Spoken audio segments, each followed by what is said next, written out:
YouTube पे मेरी किसी भी वीडियो को सर्च करने के लिए आप YouTube सर्च बार के ऊपर क्लास, आपकी जो भी क्लास है यहाँ पे क्लास लिख देंगे। एक्सरसाइज, जो भी आपकी एक्सरसाइज है वो लिखेंगे।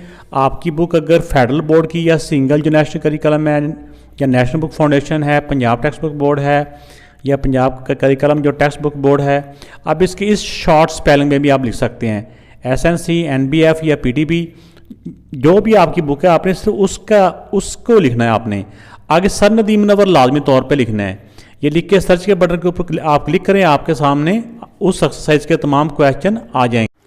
इस एक्सरसाइज में हम सीखेंगे कि एक करेंसी को दूसरी करेंसी में किस तरह से तब्दील किया जाता है, कन्वर्ट किया जाता है। ठीक है, इसमें ये हो जाता है कि ये एक्सरसाइज वैसे तो बहुत अच्छी है, अच्छी इसलिए कह रहा हूँ, इसमें सिर्फ पाकिस्तानी करेंसी कोई दूसरे मुल्क की करेंसी में या दूसरे मुल्क को पाकिस्तानी करेंसी में ही कन्वर्ट करने का सिर्फ क्वेश्चन है।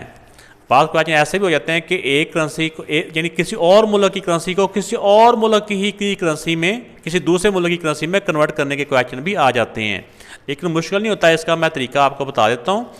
इस एक एक्सरसाइज में ये भी है कि हर क्वेश्चन के आगे करेंसी के जो कन्वर्जन रेट है वो भी बताए हुए हैं। तो अगर तो ये रेट क्वेश्चन के अंदर ही बताए हों जो रेट, तो वो फिर वही रेट हमने अप्लाई करने होते हैं, उसी के साथ ही हमने सॉल्व करना होता है। लेकिन ये बात याद रखें, करेंसी के रेट हमेशा एक जैसे नहीं रहते, ये हर लम्हे चेंज होते हैं। हर लम्हा, अगर अभी रेट कुछ है तो अगले लम्हे कुछ भी हो जाता है। लेकिन अगर क्वेश्चन में बताए हुए हों तो फिर वही रेट अप्लाई किया जाता है। लेकिन ये रेट तो इस वक्त जब मैं रिकॉर्डिंग कर रहा हूँ, ये मई का महीना है 2023 में, तो इस वक्त ये रेट नहीं है। ये रेट पिछले साल भी शायद नहीं थे, ये काफ़ी पुराने रेट दिए हुए हैं। लेकिन अगर क्वेश्चन में ये रेट दिए हुए हैं तो फिर हमने इसी को ही फॉलो करना होता है। तो आइए इसका एक मैं ट्रिक बताता हूँ, पहले आप लोगों ने वो ट्रिक समझ लेना है। तो जब ट्रिक आपको समझ में आ जाएगा तो फिर रेट भी आपने जो 5-7 कंट्रीज़ हैं इनका रेट वैसे जो करंटली रेट है ये भी आप लोगों ने अच्छी तरह से याद कर लेना है। ये रेट जो नेट के ऊपर मिल जाते हैं। तो आइए इन क्वेश्चन को समझ। तो करेंसी कन्वर्ट करने का जो सिंपल ट्रिक है उसको आपने ज़हन में रखना है। यहाँ पे हम इस एक्सरसाइज में दो तरह के क्वेश्चन करेंगे, या तो पाकिस्तानी करेंसीज को, रुपीज़ को हमने फॉरेन करेंसी में चेंज करना है, या फिर फॉरेन करेंसी को हमने पाकिस्तानी करेंसी यानी रुपीज़ में कन्वर्ट करना है, तब्दील करना है। तो इसका तरीका ये होता है कि जब भी हम पाकिस्तानी रुपीज़ को फॉरेन करेंसी यानी किसी भी गैर मुल्की करेंसी में कन्वर्ट करेंगे, उसमें बदलेंगे, तो जो भी जब पाकिस्तानी करेंसी का उस मुल्क की जो करेंसी का जो कन्वर्टिंग का जो रेट होता है ना, हर मुल्क का ना पाकिस्तानी करेंसी के साथ एक रेट होता है तब्दील होने का, उस रेट को जो हर क्वेश्चन के आगे दिया हुआ है, जब पाकिस्तानी करेंसी को किसी और मुल्क की करेंसी में कन्वर्ट करेंगे तो पाकिस्तानी करेंसी को उस रेट के साथ हम डिवाइड करेंगे। तो जब किसी दूसरे मुल्क की करेंसी को पाकिस्तानी करेंसी में कन्वर्ट करेंगे तो हम उस रेट के साथ उसको मल्टीप्लाई करेंगे। पाकिस्तानी यानी कि किसी भी दूसरे मुल्क की करेंसी को जब पाकिस्तान की करेंसी में कन्वर्ट करते हैं तो रेट के साथ इसकी जो अमाउंट है उसको उसके रेट के साथ मल्टीप्लाई करेंगे तो पाकिस्तानी करेंसी आ जाएगी। तो पाकिस्तानी करेंसी को जब किसी दूसरे मुल्क में कन्वर्ट करना हो दूसरे मुल्क की करेंसी में, तो उस पाकिस्तानी करेंसी को उसके रेट के साथ डिवाइड करेंगे तो वो जो आ जाएगी तो उस मुल्क की करेंसी आ जाएगी कि जिसके रेट के साथ हमने उसको डिवाइड किया होगा। भाई ये वाला फार्मूला आपने ज़हन में रखना है और जितने भी क्वेश्चन है उसमें इसको बस आप सॉल्व कर। तो इस क्वेश्चन में है कि 70,000 रुपीज़ हैं, इनको US डॉलर्स में कन्वर्ट करना है। तो जब भी हमने देखा कि और इसका रेट दिया हुआ है कि 1 US जो डॉलर है ना वो इक्वल टू होता है 181.70 रुपीज़ के। ये बुक के अंदर दिया हुआ रेट, ये मैंने अपने पास है नहीं लिखा हुआ। तो जब भी हमने पाकिस्तानी रुपीज़ को किसी दूसरे मुल्क की करेंसी में कन्वर्ट करना हो तो उसके रेट के साथ, ये एरो है ना इधर को, तो फिर हम उसके रेट के साथ डिवाइड करेंगे। तो इसको अब हम 70,000 को डिवाइड कर देंगे इसके रेट के साथ 181.70। इसको जब इसके साथ बेटा डिवाइड किया तो इसका आंसर आ जाएगा 385 पॉइंट, डेसिमल के बाद 2 डिजिट ही लिखने होते हैं। तो ये US डॉलर्स हैं, तो ये US डॉलर्स में बेटा इसका रेट, ये इसके इतने US डॉलर्स बनेंगे। तो नेक्स्ट क्वेश्चन में भी 75,000 पाकिस्तानी रुपीज़ हैं, ठीक है ना। इसको कन्वर्ट करना है, चाहे ऐसे लिखो रुपीज़ इक्वल टू ये हैं, और जो UK पाउंड है ना, जो स्टर्लिंग पाउंड भी कहते हैं, तो उसमें इसको कन्वर्ट करना है। तो जो UK जो स्टर्लिंग पाउंड है या UK पाउंड है उसका जो रेट है वो एक जो पाउंड है वो इक्वल टू है 237.50 रुपीज़ के। तो जब भी पाकिस्तानी करेंसी से दूसरे मुल्क की करेंसी में कन्वर्ट करना होता है ना, तो रेट के साथ डिवाइड किया जाता है। ठीक है, अब इसको हम 75,000 को इसका जो रेट है 237.5 इसके साथ डिवाइड कर देंगे। इसको सब जब डिवाइड करेंगे तो ये आ जाएगा 315.789। तो 789 है, तो हमने क्योंकि डेसिमल के बाद 2 डिजिट ही लिखने होते हैं, तो 8 9 है, तो हम 8 को 9 कर देंगे, क्योंकि इसको राउंड ऑफ करेंगे ना तो ये 9 हो जाएगा। तो ये इक्वल पर लगा हुआ है, तो ये दोबारा लिखने की ज़रूरत भी नहीं है, अगर आप लिख भी देंगे तो ज़्यादा अच्छा हो जाएगा। तो ये बेटा इसका आंसर आ गया। इसमें भी पाकिस्तानी रुपीज़ को सऊदी रियाल में कन्वर्ट करना है, तो ये रेट दिया हुआ है बुक के ऊपर। तो जब भी किसी गैर मुल्की करेंसी में कन्वर्ट करना होता है पाकिस्तानी रुपीज़ को, तो हमने उस रेट के साथ, जो भी उसका रेट होता है, उसको पाकिस्तानी करेंसी को उसके रेट के साथ डिवाइड कर देंगे। 50,000 है, तो 50,000 को डिवाइड बाय 48 कर लेंगे। तो इनको जब डिवाइड करें तो ये आ जाता है 1041.666 आता है, ये जाता है। तो हमने डेसिमल के बाद जो करेंसी होती है ना, ये डेसिमल के बाद 2 डिजिट तक ही आती है। इसको राउंड ऑफ करेंगे, यानी कि नेक्स्ट वाले 6 को तो वो ख़त्म करेंगे तो ये 67 हो जाएगा। तो ये सऊदी रियाल बेटा इसकी सऊदी रियाल की ये इतनी अमाउंट बन जाएगी। इस क्वेश्चन में है ये 48,000 पाकिस्तानी रुपीज़ हैं, इनको इंडियन रुपीज़ में कन्वर्ट करना है।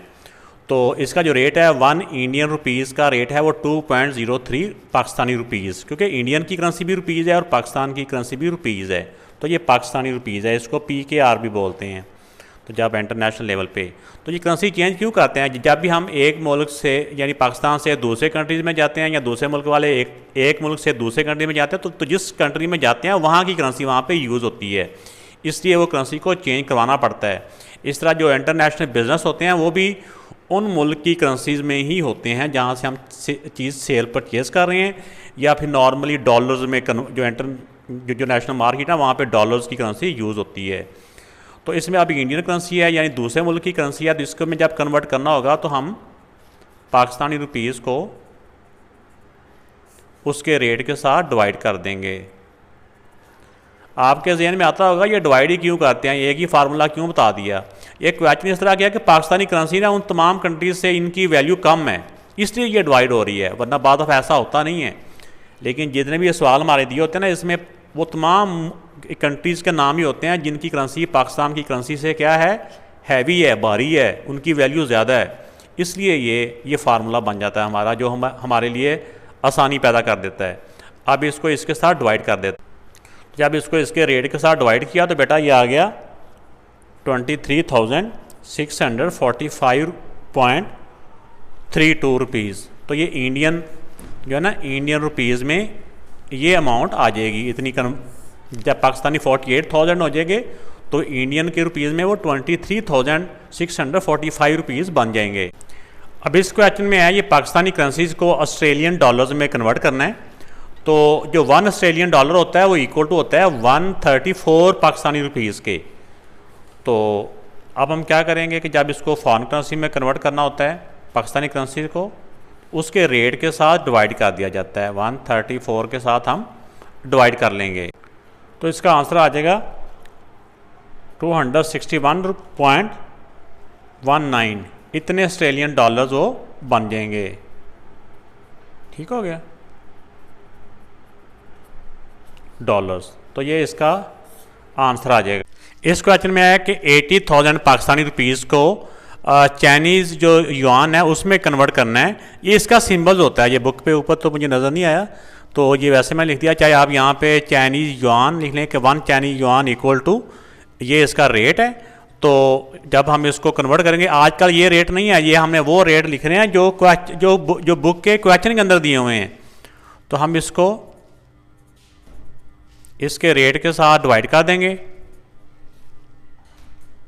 23.55 के साथ, तो ये चाइनीज युआन बन जाएंगे। तो ये आ जाएंगे 3,397.027। लेकिन अगर 7 है तो 2 को हम 3 कर देंगे, तो ये चाइनीज़ युआन की ये अमाउंट आ जाएगी। यानी 80,000 पाकिस्तानी रुपीज़ हों तो इतने चाइनीज युआन बन जाते हैं। अब 50,000 पाकिस्तानी रुपीज़ है, इसको हमने कैनेडियन जो डॉलर्स में कन्वर्ट करना है। तो ये इसका होता है कैनेडियन जो डॉलर्स है ना इक्वल टू 142.50 रुपीज़ के इक्वल होता है। तो इसके रेट के साथ, क्योंकि अब हमने इसको फॉरेन करेंसी में कन्वर्ट करना है, इसको इसके रेट के साथ हम डिवाइड कर देंगे। जब इसको इसके रेट के साथ बेटा डिवाइड करेंगे तो इसका आंसर आ जाएगा 350.877।